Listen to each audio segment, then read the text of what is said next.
Hi everyone, welcome to our Saturday session together with two authors who, for me, are becoming two of the top authors to watch out for with regard to crime writing in the North. I'm sure we'll be getting to talk a little bit about the whole notion of the Northern Wave. We've spoken before recently about what we feel is happening around crime writing, especially in the Northeast. But let's not just stay in the Northeast, in the North in general, and what's happening there. So I hope you're settled comfortably. I hope you're all well and safe, and ready for a fine criminal conversation here this afternoon. I have with me Judith O'Reilly. Welcome, Judith. Hi. Hi, thank you very much for having me. A total pleasure. And also with us then this afternoon is Trevor Wood. Welcome, Trevor. Welcome. Nice to be here, and thanks for having me. A total pleasure. I am only sorry that, of course, we should have been doing this very differently. We should have been doing this at the City Library, and you two should have been on different panels for the Newcastle Noir weekend for 2020. But I do hope that you'll come back when we can hopefully do it in 2021, and we'll have the panels just as we should have. Is that okay? That would be great. Definitely. Wonderful. So now we're just going to mix it up a little bit, and rather than me introduce authors, which I normally do, we thought we'd have a little bit of playfulness here, and I'm going to get the authors to introduce each other. So do bear in mind when they're talking about information, it's not about themselves, it's about each other. So Judith, I wonder, would you begin, please? Well, it's an honour to welcome Trevor Wood here today. And Trevor has a debut out this year, which has to be one of the books of the year. It's called The Man on the Street, and it features a character that people have dubbed Sherlock Homeless, because he's a vagrant. He's a homeless person who witnesses what he thinks is a murder and then gets sucked into the investigation. And Trevor's built on his previous career as a playwright to deliver some of the most original characters I've ever read. Wow. Follow that. Yeah, wonderful. Thank you, Judith. I do know you see. She has been paying attention. And with no rehearsal whatsoever. I'm very Beautiful. Judith, thank you so much. I'm going to come back and ask Trevor about some of those things that you said. But Trevor, would you reciprocate, please? I will do my best to follow that. Judith O'Reilly, welcome to the panel. The self-styled, as you can see, wife in the North, who is a far more experienced writer than me, having written 2 books in the Wife in the North series and now 2 politically charged thrillers, shall I call them that, featuring the very enigmatic Michael North, who is a James Bond, I would suggest, for the 21st century. But Judith, as I've said before, is a much better writer than Ian Fleming. So I would recommend them very highly. I've read both of them, and Curse of the Day is without doubt one of the thrillers of the year. And together, Judith and I are the mum and dad of the Northern Crime Syndicate, with our 4 kids who you may have seen on the circuit, who I no doubt we'll talk about in a minute. Beautiful. Thank you so much. Thanks for that. And again, you mentioned the Northern Crime Syndicate. And for anybody who was watching yesterday, we already had 2 of your children on, 2 of those lovely lads. And we'll be having the other 2 tomorrow. So we were really grateful that you agreed to be, this lovely strand running through the mini virtual festival as well, because it anchors the festival nicely. Even though we're virtual, it anchors it beautifully in the North. And so sometimes you've got to let your kids run free, Jackie. You've got to let them go. You do. And I do wonder, despite, because let's face it, the 2 young men that we had yesterday, I can imagine sometimes they're a bit of a handful. Which 2 did you have on yesterday? It was Rob and Robert. Oh, right, okay. The twins, as we call them. Yes. Whereas I think the 2 tomorrow, Adam and Chris, I think they may be easier to. They're much better behaved. Yeah. And Yeah, definitely. Anyway, but back to your writing. And I'd like to just step back a little bit, because for any viewers and readers who haven't had a chance to meet you yet and hadn't had a chance to read your work, you both didn't set off as authors of fiction, of crime fiction, but you both have written before. Judith, can you talk to us about your background in writing before coming to, to these political thrillers? Yeah, so I had a review in the Financial Times this week, and they called me a veteran journalist, which I was surprised about, because that implies like I'm really old, which I may be, but I may not want that in print. Yeah, so I am a veteran journalist, basically. I started off with a regional newspaper group. My first paper was The Journal in Newcastle, and then I went down to the lobby for a regional newspaper group called Thompson Regional Newspapers. And then I've worked for the Sunday Times, and before that for Channel 4 News and for Newsnight. So I've done politics and some undercover stuff and education reporting. And then I, when I moved up to Northumberland, I set up a blog, which was supposed to be like a personal diary, but I used it as a sort of therapeutic space to write about my life and write about this sort of move from London to the northeast, and used it to explore things like, marriage and death and compromise and all kinds of things, everyday life stuff. And then after the blog was found, I got offered a book deal for Wife in the North. And then after that, I did a Good Deed a Day for a year for a book called A Year of Doing Good, which was also an exploration of goodness. Lots of interviews with philanthropists and people who'd adopted kids, etc. And then I transitioned into crime. Writing crime, presumably. I know, the Northern Crime Syndicate, we had like, at one point we had sort of 700 views of some panel, and my husband swore that 699 of them would be Northumbria police checking out that they didn't have organised crime on their patch. Or gangsters looking to see if the rivals were in town. Yeah, well, that's even more worrying, I think. At least they can't come knocking on our doors at the moment. Exactly. Well, they Or can can come they? knocking, but they're not getting in. Actually, a friend of mine recently had to bring the police round. She lives in a very anecdotal. This, I'm sorry, but it fits in nicely with what's just been said. Lives in a downstairs apartment, and she woke up one night hearing footsteps on the gravel outside her bedroom window. Thankfully, she's there with her husband, and two guys outside the bedroom window, ready with a crowbar to jimmy the window and get in. Yeah. Yeah, but you're going to get a lot of crime, aren't you? Because people are going to be jobless, and they're going to be desperate for money, and they're going to be desperate to put food on the table for their kids. Yeah. You are going to get more crime. Yeah. And there's no one out on the street to see them as well. So. No, that's right. I'm writing all this down, by the way, for reference notes. for your corona crime novel. Judith, thank you for that. I'll come back in a little bit and ask you about how that's influenced the way that you write now, but that journey, a writing journey into becoming a crime writer. Trevor, your journey to this moment in time of being here on a panel and panels that you've been on recently, talking now as a crime writer, but your journey to this point, what's your writing experience?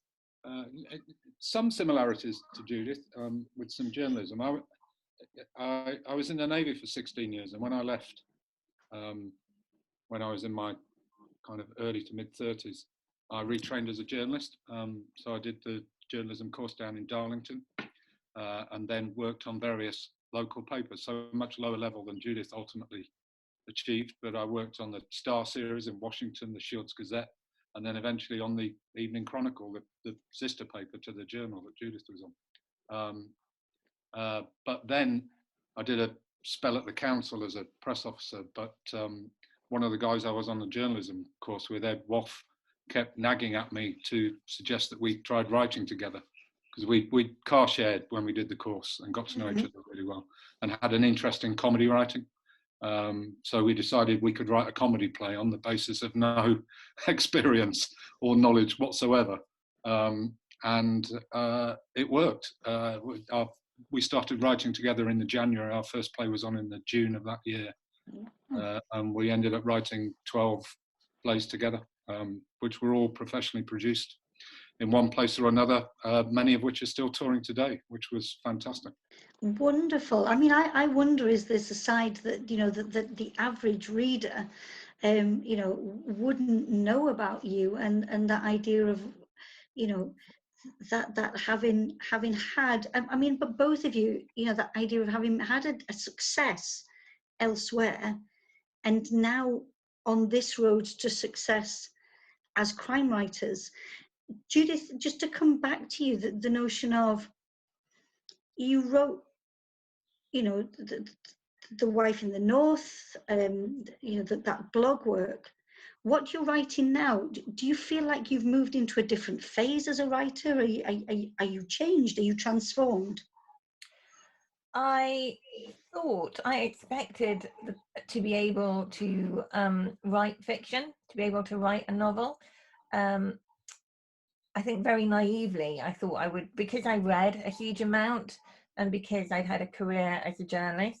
I thought when I first sat down to write a book that, you know, the words would come, the ideas would come, etc. And I did write a fictional book, but it was completely rubbish. So I wrote that between my nonfiction, and the only people who've ever seen it is my agent and my publisher at the time. So what I had to do after my second nonfiction was basically to settle down and learn the craft. Mm-hmm. And it takes a lot of work. Well, for me, it does. Maybe it comes more naturally to other people. I don't know. But I read shed loads. I mean, there's a lot of resources on the internet now. There's, you know, YouTube interviews with writers about how they work, etc. Mm-hmm. There are podcasts. Did you do any courses, Judith? Yeah, I did. When I was deciding whether to write another nonfiction or a novel, I did a Sunday Times course for a week down in Oxford. That was really valuable. There were some, when you do a course, you get writing exercises.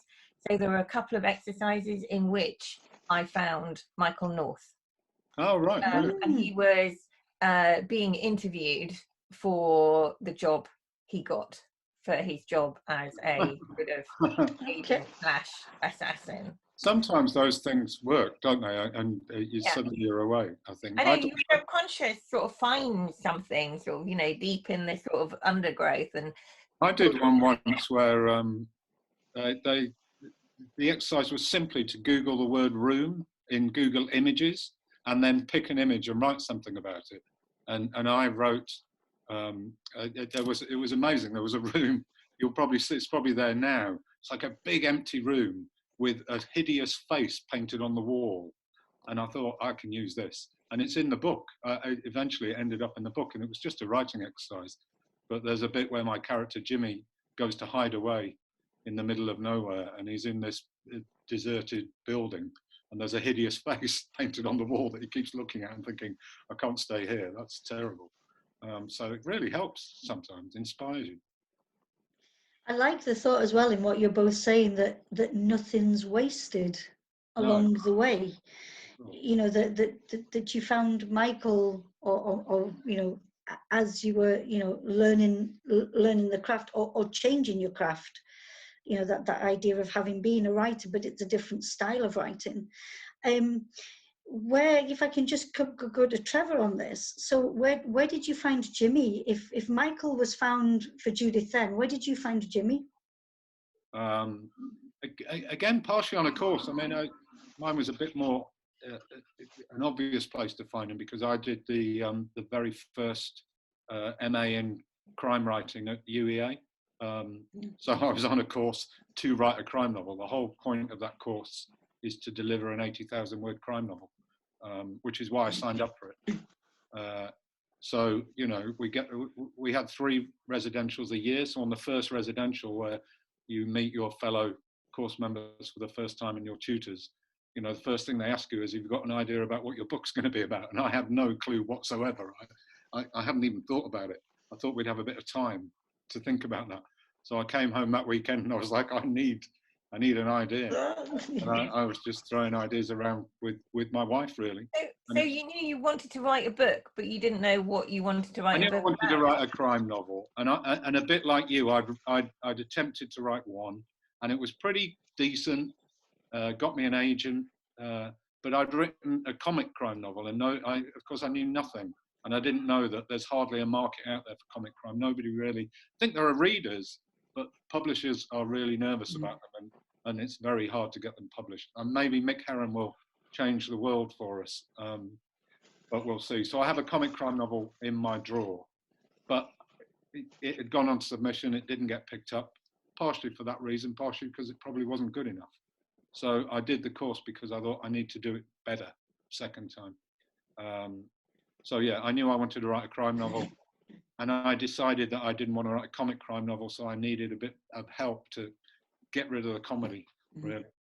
I think having had life experience helps, but I think also, you know, I think it's useful if you can combine life experience with the ability to admit you know nothing, and the desire to learn and not assume what you're doing is good, to always want to make it better. Yeah, it's really important. I mean, before the MA, I did 2 local courses. I've mentioned to Jackie before, I think I did one at the Lytton Phil with Kath Kenny and Ellen Bethiam, which was great. I mean, it was about 15 writers, some who'd never written anything at all. But it was a real learning curve for me because they'd written fiction before in novel form and I hadn't. I learned a lot very quickly. But yeah, you've got to be prepared to learn. And from what you're saying as well, that idea of finding a group of people that you know that you write with, that you share ideas with, you know, whether that be on a course or now, you know, with the, you know, the Northern Crime Syndicate, or thinking about the, you know, the bar in Newcastle, you know, where when it's not virtual, which is still fabulous, but when people, you know, are able to get together, authors able to get together, share ideas, share thoughts. Because they do say, is it not, that to write a novel can be very lonely when you are full in there. Judith, have you found that when you have been, you know, in writing your 2 novels so far, there are times when it is a very lonely exercise? Yeah, I was talking about this the other day. I mean, I think it can be lonely, and I had tea with Barbara Taylor Bradford, who is an icon of mine. You name dropper. Oh, outrageous name dropper. Yeah, only because I bought, you know, in a charity auction the tea, but she was completely lovely. And they say you shouldn't meet your heroes, but I don't regret it. And I said about finding it lonely, and she said solitary.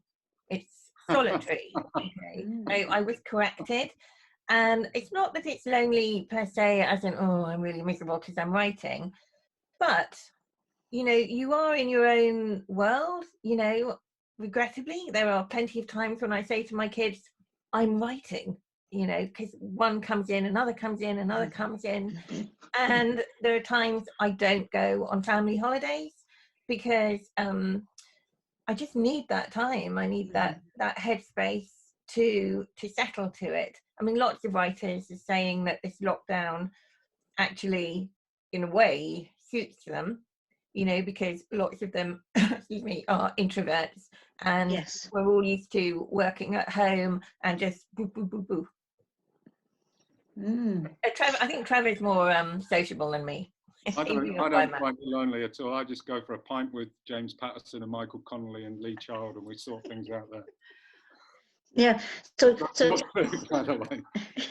But so Trevor, for you, writing is not lonely or solitary from the sound. I don't find it so. But my top, whenever anybody asks me what my top tip is, I always say, share your work with people. Find people you trust and share your work with them, because that makes my work so much better doing that. But I don't do that.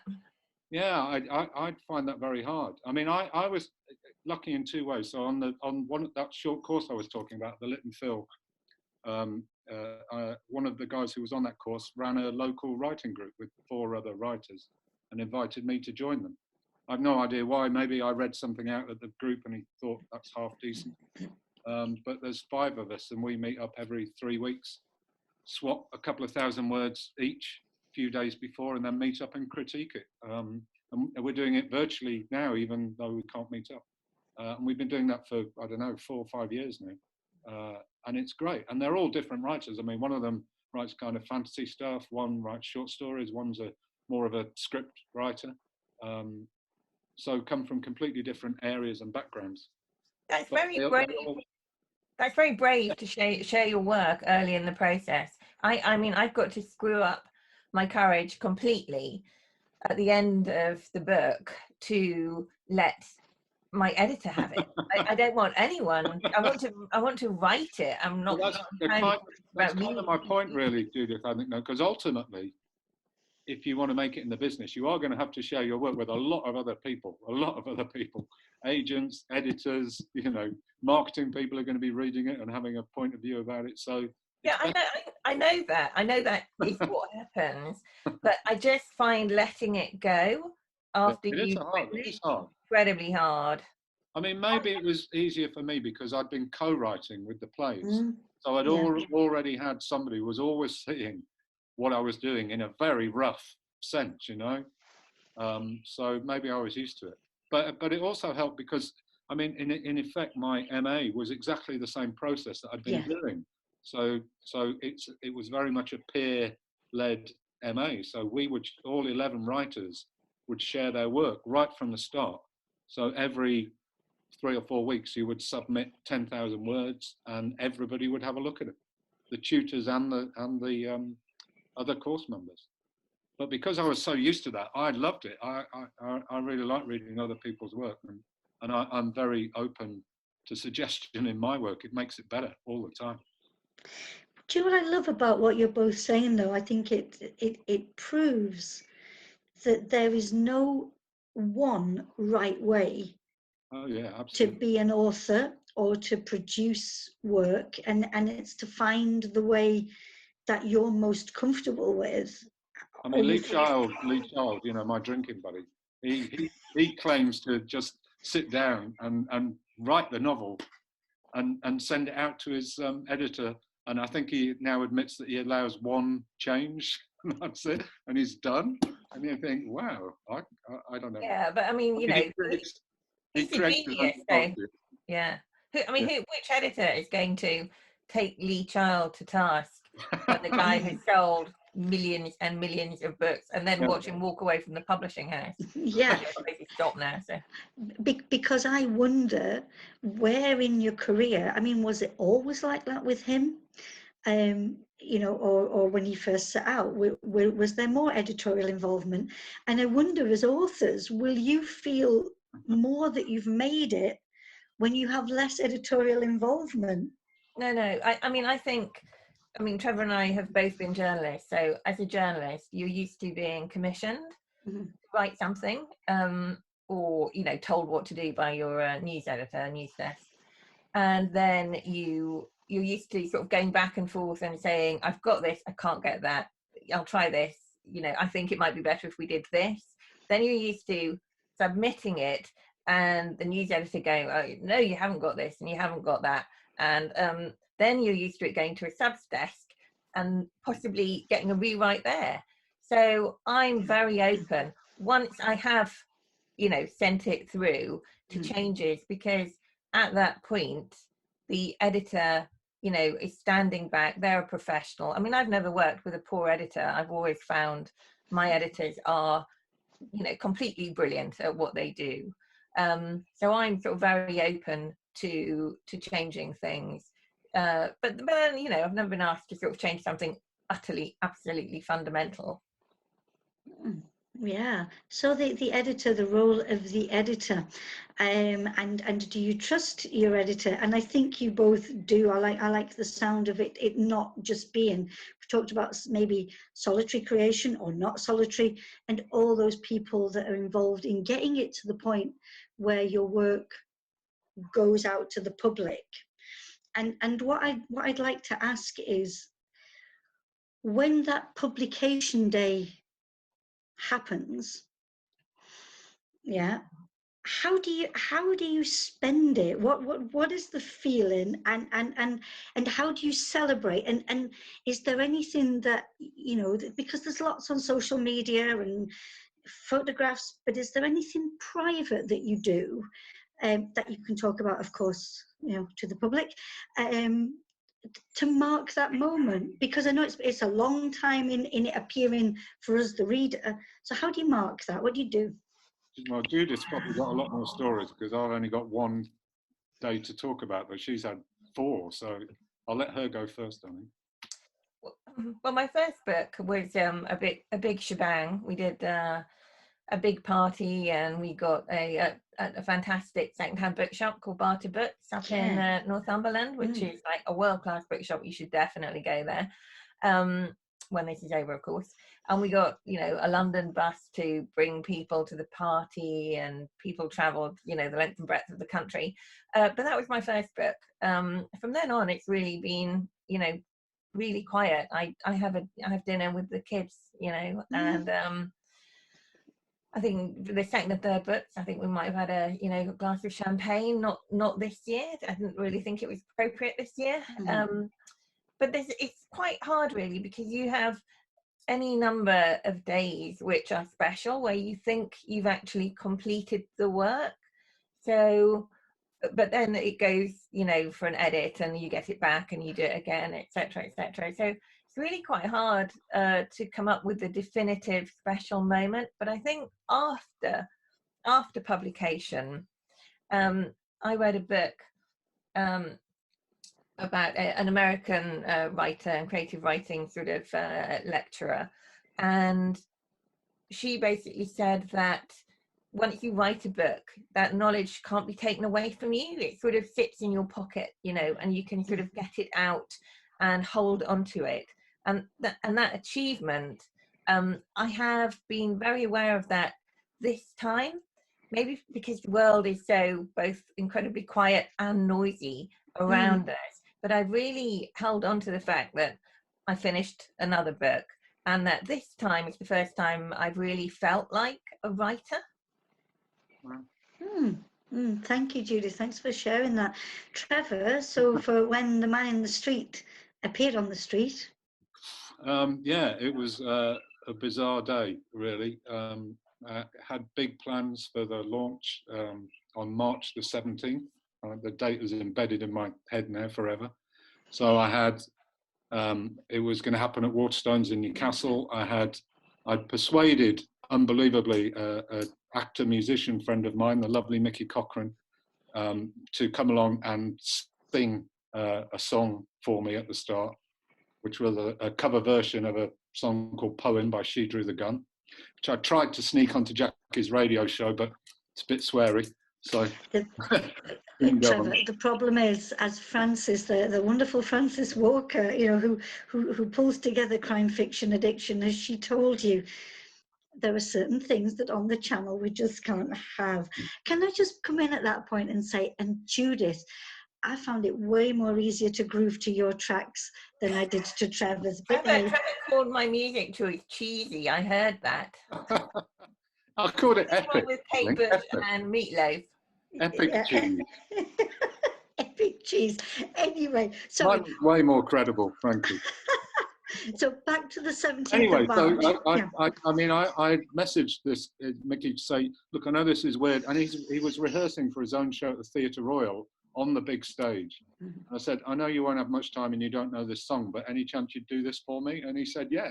Well, that was going to happen. I got Ian Payne to come along and present it for me, which, you know, from Time Teas, which was lovely. He's an old friend of mine. I've known him for many years. I'd got there were 100 people coming. And as the day got closer, things were starting to be cancelled. I was supposed to do the Killer Women Festival on the Saturday before, and that got cancelled on about the Thursday, I think. But got to the weekend and it was still on, got to Monday morning and it was still on, got to Tuesday and it was still on, and it was Tuesday night. And then around lunchtime, a friend messaged me to say, "Oh, I'm sorry, your event's been cancelled." And I was like, what?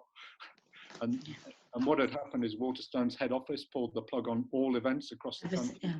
And because their ticket agency is centralised, people had started getting refunds from the ticket agency.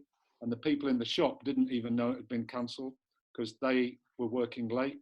They weren't starting until late because they were running my event. So they hadn't even turned up, and I'm ringing the shop going, "What's going on?"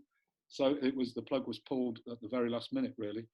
But in essence, I rang around and messaged everybody I could find who was going, who I knew, and said, "Look, the shop is still open. They're selling the book. I'm going to be in the Bacchus, which is a pub just around the corner, from 6 o'clock. If you want to, and you don't mind coming," because the lockdown hadn't really started then. There was kind of vague suggestions about big groups. So I said, "There won't be that many people, so don't worry about it too much, but I understand if you don't want to come." But in the end, about 40 people went to Waterstones, they bought the book, they came to the pub, and we had a really nice, almost private party. The Bacchus has a kind of slightly separate back room. Yeah.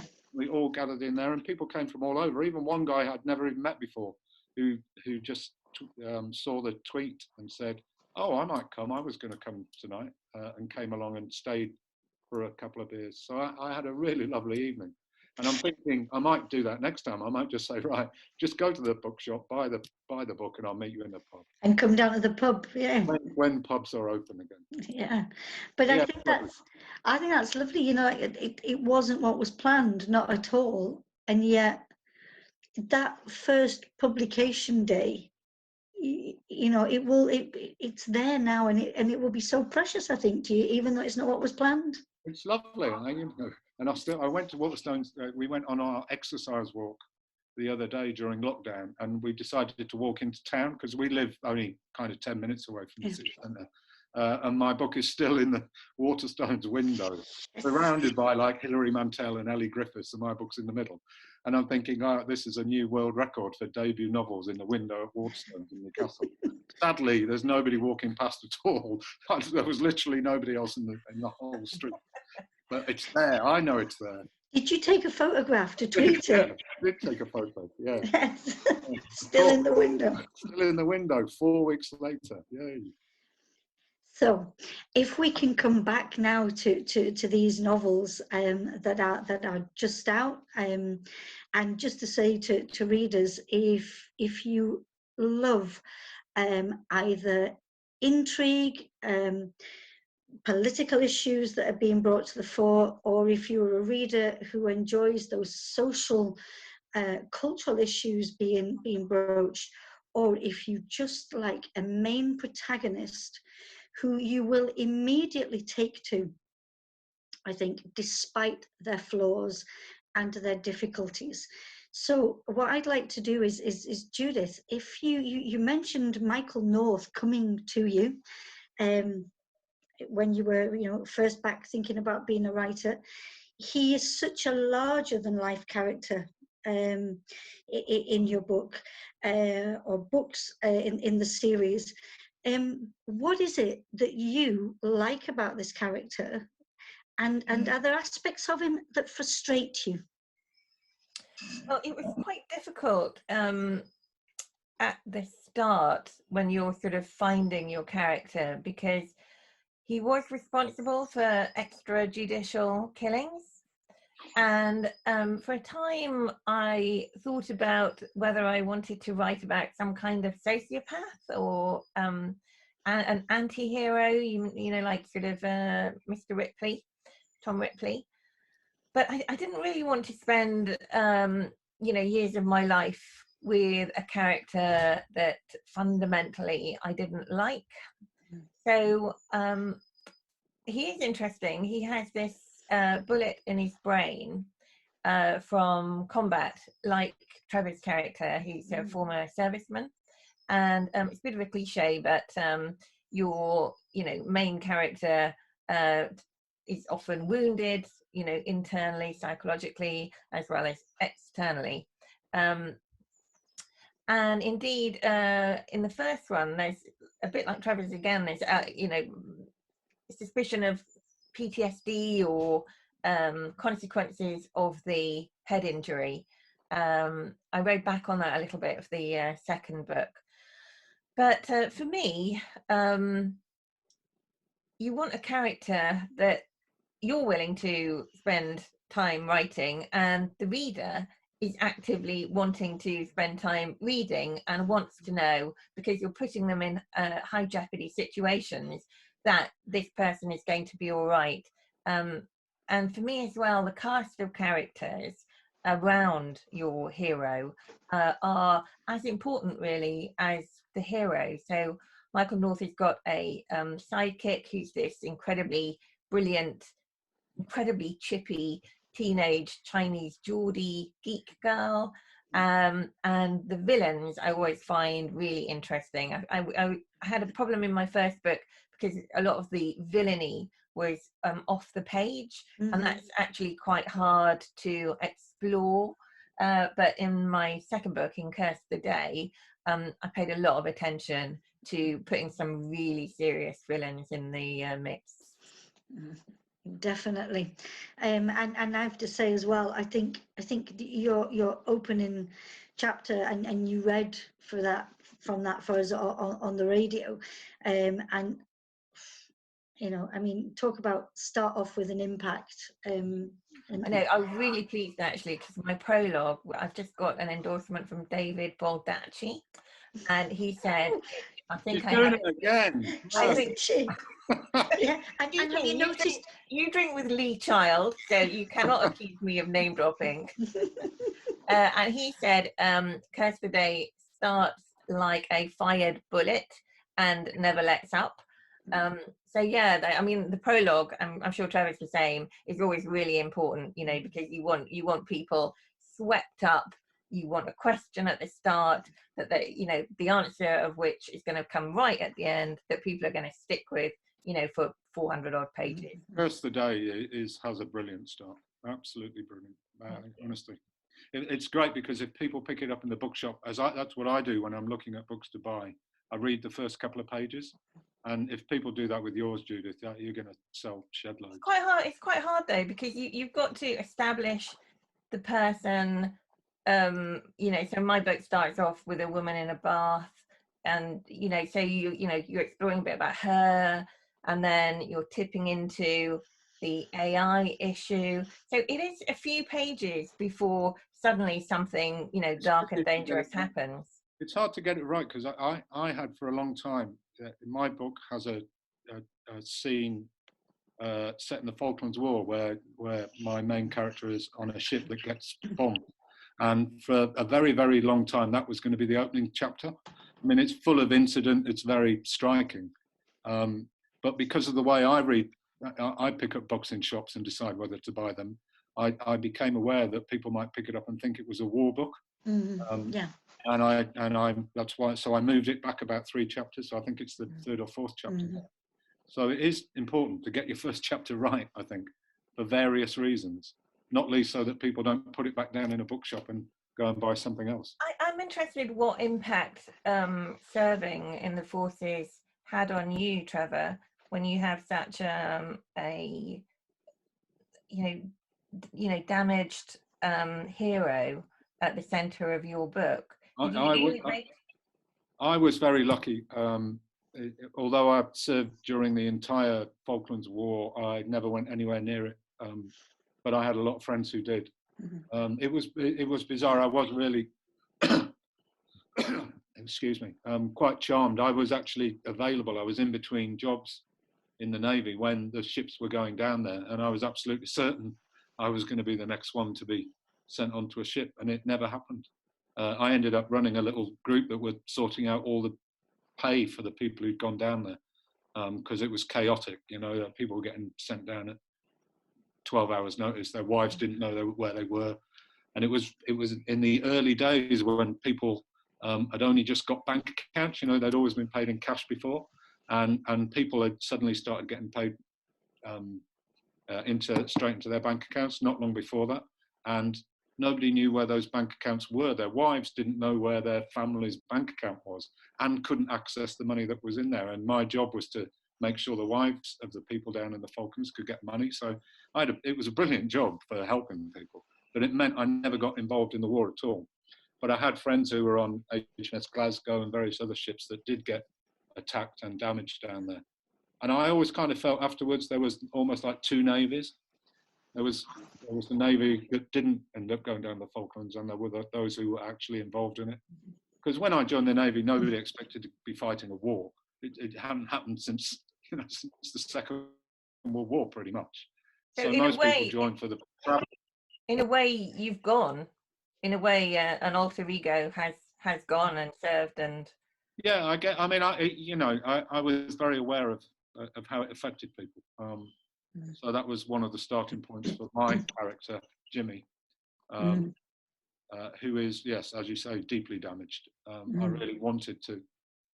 I mean, you do see a lot of main characters who are damaged, but they've got a limp or something. I wanted my guy to be really damaged, to have a really checkered past, had made terrible mistakes, partially down to his PTSD and what happened to him in the Falklands. But he'd made some really bad decisions and not got any help for it as well. Trevor, if I can come in there, just to say, I think the way that you bring those issues out in the book, when we were talking the other evening and saying how the whole idea, especially with regard to men's mental health, and providing their, those thoughts, those words on a page, that again, if people are finding it difficult to talk about things or deal with things, to find a character that they might be able to identify with, or see somebody actually, raising these issues, but I think you do it in such a beautifully balanced way, that it's not just a book about this. I don't think it works if you hit people over the head with stuff. So I wanted it to be in there, but I didn't want to kind of make a big thing of it, really, just do it as subtly as I could. I mean, I think it's one of the tragedies of PTSD. I think I talked about it the other night with you, that servicemen are the least well-equipped people to deal with it. They're trained not to admit weakness. They're trained to overcome their own problems. And when they have a problem like this, they don't want to talk about it, and B, they think they can sort it out for themselves. So it tends to take a long time for them to get any help. And of course, that just makes it worse, really. So I wanted to deal with that. But despite all his flaws, you have to give him something. I think integrity is the big thing that I tried to give Jimmy. I think he has a kind of code, which is basically to look after people who are on Team Jimmy, if you like. So once you're his friend, he'll do pretty much anything for you. Thank you. You both have, as well as these main protagonists, you both have, Judith, you mentioned Fang Fang, and Trevor, you have Carrie, this almost like this duo that's there. And the notion of the young female almost being like a redemptive conduit for your main character. Yeah. Judith, the choices that you made to construct Fang Fang, how, Can we start with the name, Judith? Let's start with the name. Come on. Fang Fang means fragrance of flowers. I hope. Yes, but I wanted something strong and feisty because she's strong and feisty. And yeah, I have teenagers, and they are delightful and so bright and so sharp and so engaging and occasionally so infuriating. Believe they know best all the time. Yeah, so I wanted a little bit of that in there, and I did struggle a little bit with the concept of a male protagonist and a sort of the idea of a subservient sort of sidekick who is a woman or a girl. So I did struggle with that a little bit, but in Fang Fang's world, she is Batman, and North, my hero, is her Robin. She's definitely not subservient. No, she won't take any rubbish from anyone. And it's interesting, the idea of humor, because for me, I have no sense of humor. No, I do. I have a little bit. But the humor in the book comes through Fang being outrageous. And I think if you're writing crime, in my sort of my book's action adventure, but if you're writing action adventure, crime, a thriller, etc., it can go dark quite fast. And I think if you have a little bit of sort of black humor in there, it levens it. Certainly does that, and I love how she just will not take no for an answer. and I did wonder how much of Judith O'Reilly could be found in Fang Fang. Tons. Yeah, but I think it's quite interesting. Apart from the IT skills, she hasn't got those. How much you reveal of yourself when you write a book, I think, particularly in your first book. And I don't know if everybody realizes how much they sort of say about themselves when they're writing. But yeah, in retrospect, I think, I was incredibly, precocious as a kid. Not that I'm the technical genius that Fang was, or is. But yeah, that idea of being sort of slightly odd as a kid. Yeah, I was definitely an odd kid, Thank you, Judith. Thank you. So Fang, and then Carrie in your book, Trevor. Again, I would say maybe not with the same IT skills and things like that. We don't see them. But the fact of a character who is so tenacious. I mean, she wants to find her dad, and she is not going to stop. Yeah, Jimmy needed that. When we first meet Jimmy, he's hiding away from the world. He's deliberately keeping away from everybody because he's slightly scared of what he's done in the past, and he's damaged a lot of people. So he doesn't want to make connections, and everything he's done has turned out badly. So he's kind of stuck, really, and he needed somebody to pull him out of that. So I needed a really strong character, and Carrie is it. As I've said many times, I live in the Northeast. I'm surrounded by strong women. I don't know any women who aren't strong. They're all strong. And my daughter, a bit like Judith, my daughter is 22, which is about the same age as Carrie in the book, and she doesn't take any prisoners. And so right from the start, I was never going to write her any other way. She was always going to be the thing that kickstarts Jimmy, really. And never lets him give up. When he looks like he's backing away, she kind of drags him back through it. But because of his integrity, he wants to help her. So ultimately, he can't help himself. Beautiful, thank you. In the research that you did for your books, and it's a thing that I've been asking authors through this little mini series, and whether it be this book or previous books. The one thing that has stuck with you that you didn't expect to find, and that can be, something that helped move the plot along, helped you develop a character, or it could be something that you found that you've not included in your writing, but it's been that, oh my God, I never knew that, or that's terrible, or wow, I never knew this about the world. Judith, was there anything like that you've... Yeah, there was. So as part of Curse the Day, I looked at the issue of lethal autonomous weapon systems, which are called laws, aka killer robots. So we're talking about what they're doing at the cutting edge of defense.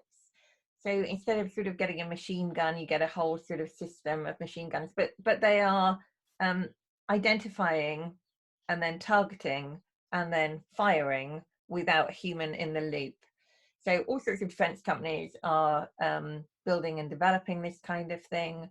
Various countries are have them in operation or about to go into operation. A lot of drone systems, and I was shocked to my awe, really, when I found that out. And I'm speaking here as a national journalist.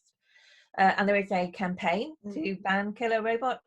And I've written about it with the Sunday Times.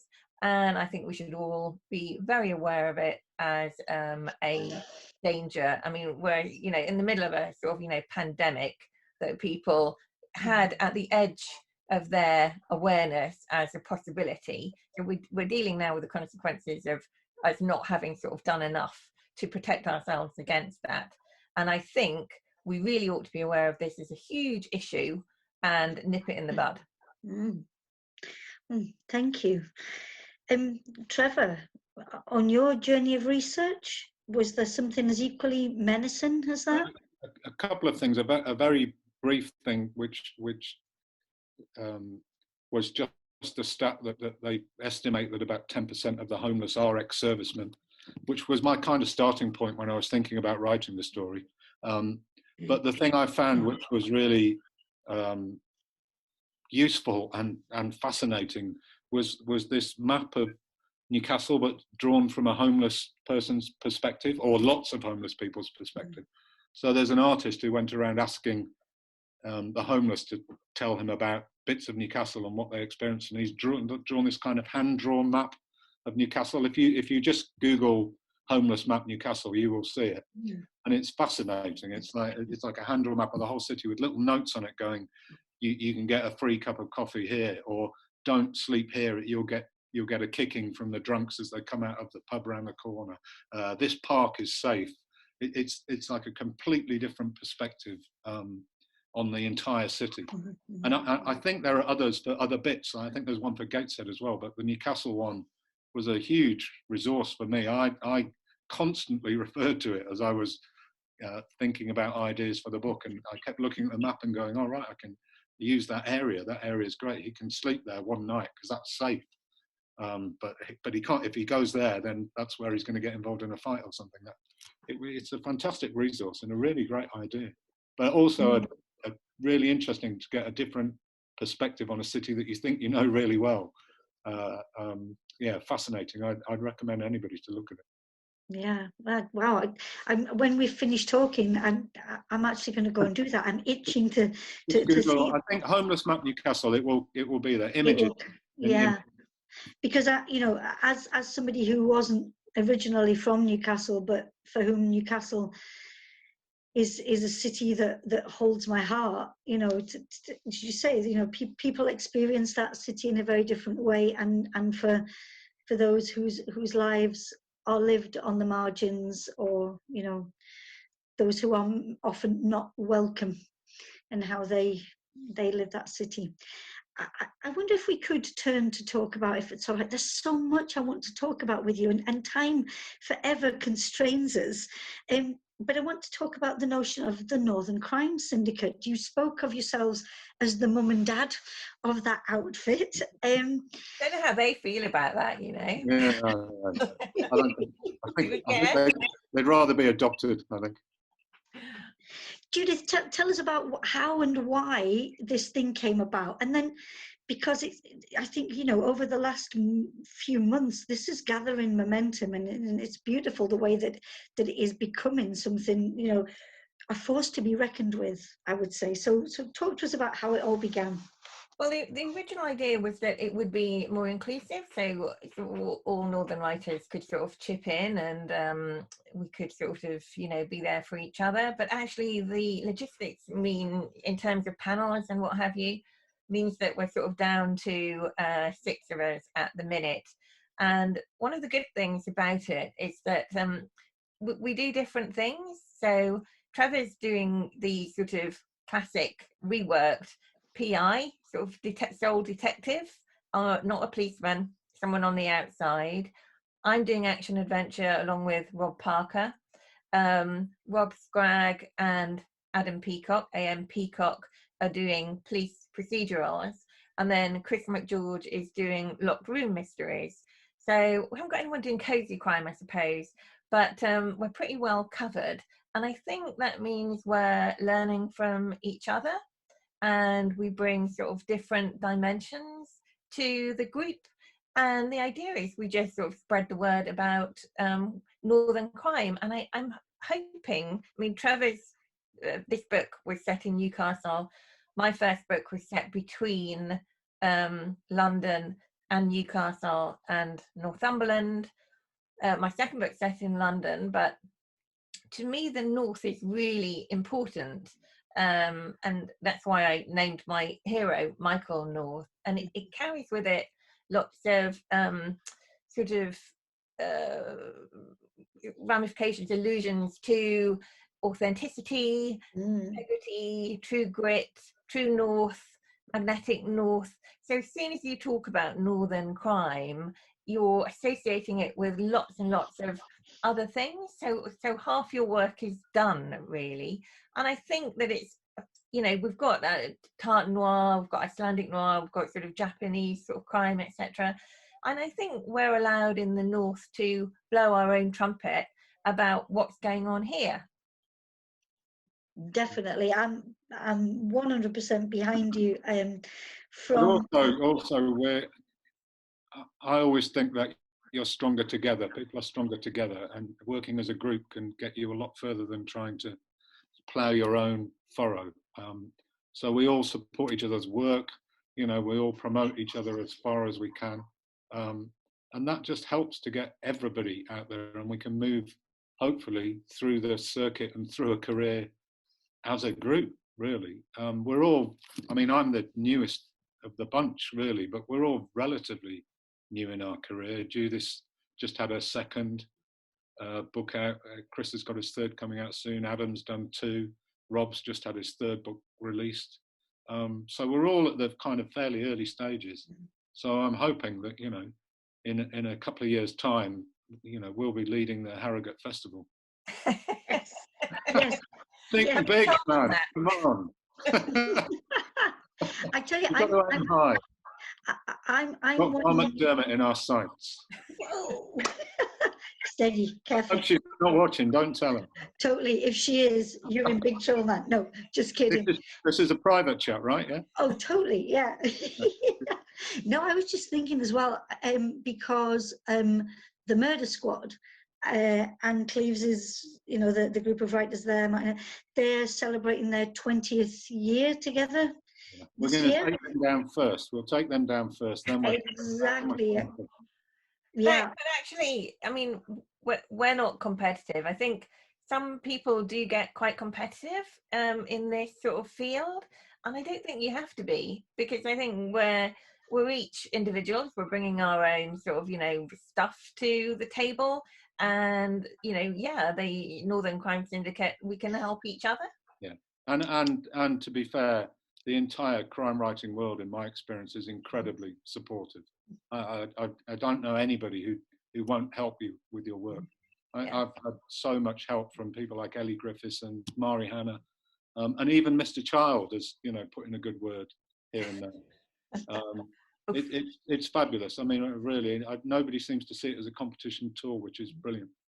It really is, and I do think as well, with regard to authors, but readers, sorry, pardon me, that crime fiction readers, you know, have such a voracious appetite for good crime fiction, and are willing, you know, when a new author comes along, you know, it's not like, oh, I'm sorry, don't want to get into that. You know, I think, you know, there's room for all. There's, you know, and people's different stories as well to be heard. I think, you know, we love the storytelling, and to hear a different voice who brings us a different character, a different journey. I think, yeah, it's wonderful. And I know, yeah, a couple of discussions that I've been having recently about, you know, as the world changes, because it will inevitably after this, and the whole question over publishing and books and that uncertainty. But one thing's for certain, storytelling will remain. It's a thing that, you know, I think is hardwired. My friend Harriet Tice keeps saying to me, books are forever, which is the way to think about it in this climate. I think that it doesn't matter, the bookshops are shut now, you know, people can't buy my book as easily as they could have done if we were in normal times, but it's going to be there forever. They can buy it in 6 months, they can buy it in 10 years. Yeah, that'll be fine, as long as they buy it. crime too, though, I think, is a way of understanding both ourselves and the world around us. So, you know, they're kind of dark fairy tales for grown-ups, where we explore sort of the shadows. Yeah, and both, you know, Trevor and I, so we are exploring characters, but Trevor's looking at social issues, and in my action adventures, I'm looking at sort of, you know, political or geopolitical issues that, you know, are very challenging for us, for the real people in the world, not just for the characters on the page. But it's such a broad genre as well. That's what I love about it. That we're doing two different things, but then there are people writing cozy crimes. There's people writing historical crime. There's people writing spy thrillers. There's such a wide range of stuff going on that it's fascinating. And I think we're so accessible as well. If you go to any of the crime festivals, the readers and writers just mingle together as one, really. I don't know if other areas of fiction are quite as open to their readers. And I'm certainly grateful for the way that synergy comes together, and it brings me to the next question that I've got, and it's for you, Trevor, and it's from an author who sent a question in for our panel. It's from Pauline.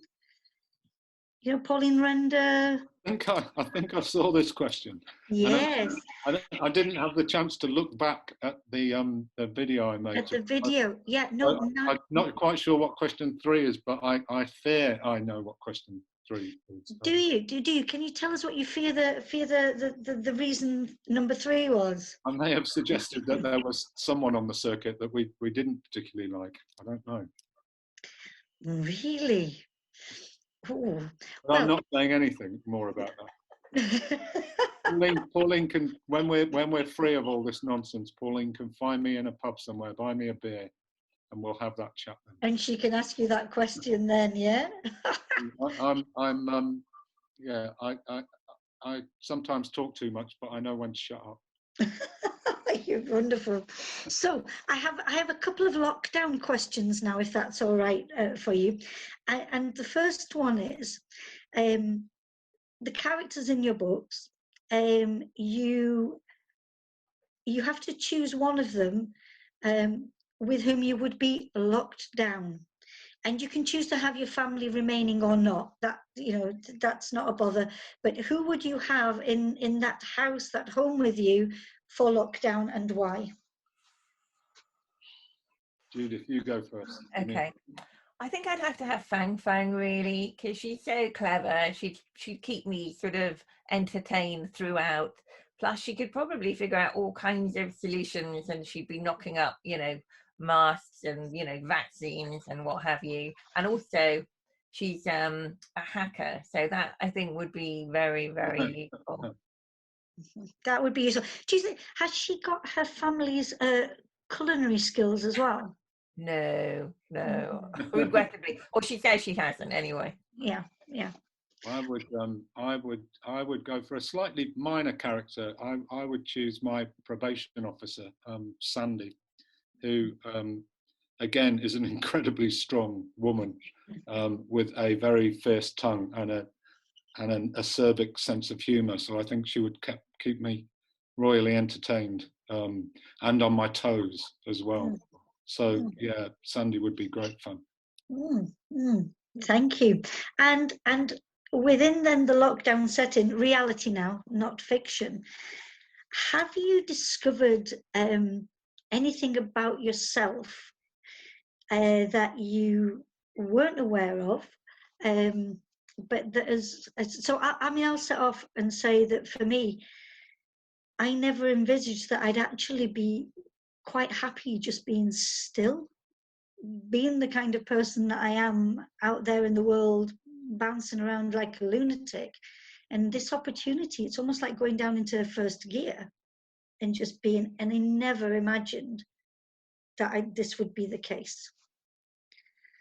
Well, I'm interested in who we're reaching out for in these times, and they're not necessarily the people that you thought you would be.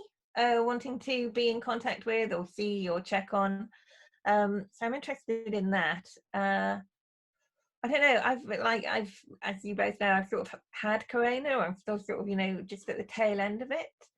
So that was quite challenging, and I'm not very good. In fact, I'm absolutely terrible at stopping. So I've had to sort of force myself to sort of re-gear. And so I suppose I've learned that I can do that if I have to, you know, but yeah, it's not my favorite thing. I prefer to be sort of, you know, going on all cylinders. How about you, Trevor? It's a big question, isn't it? I mean, one obvious thing for me is the technical stuff. I've always considered myself a technophobe. I shy away from anything. My wife is pretty good at stuff, so I tend to let her just lead the way on that. 3 weeks ago, I'd never heard of Zoom. I'm now running on the technical side Zoom panels. I hosted a panel yesterday, which I never ever imagined doing. I've bought the Pro Zoom package so that I can do more stuff, which is really weird for me because I genuinely am not the guy. I'm not the tech guy at all. So that has surprised me a great deal. And the other thing is I'm surprised how much I miss the human contact. I mean, my life hasn't changed that much because I work from home anyway. I sit at home all day working. I go jogging, which I'm still doing. I go shopping. I do all the shopping for the house once a week. So that's pretty much my normal life. But I miss the other bit a lot. I miss actually, and it's lovely having these Zoom chats, and we do lots of virtual chats with all kinds of friends. But I didn't anticipate quite how much I would miss the human contact. Lockdown life. Now, I am aware of the time, and sadly, I think I need to start to draw our discussion to a close. Oh, we've only been on half an hour, Jackie. What's going on? Is it? I just wonder, Trevor, would you hold your book up for us? Oh, I will. Yes, I will indeed. Look at that. Yeah, The Man on the Street. I just want to again encourage people, when you can, however you can, do get yourself a copy and read about life in Newcastle lived through a different lens. It's really important. Judith, take your book off the shelf there, and oh, you've got one with you. Here's one I made earlier. Yes. I've been holding it throughout, obviously. You've got a lot of copies of your book, Judith. Would you like to buy one, Trevor? I've already got it, man.